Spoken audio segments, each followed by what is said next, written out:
ইসের ডালা বাদ দিয়ে তেলের টুকরো কত বড় তা দিছে তো 3 কেজি গোস্ত অতটুকু একটু দিবি লয় বড় ইসের ডালো সসম্যান কো হ্যাঁ কি ব্যাপার ফ্রিজে মাংস ধুয়ে গেলাম জম নাই এখনই জমে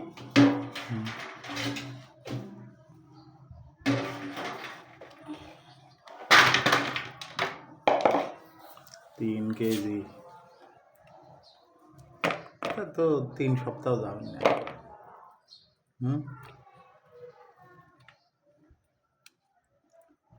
খালি না তেল তেল কো তেল এগুলো ইসের মাংস লয়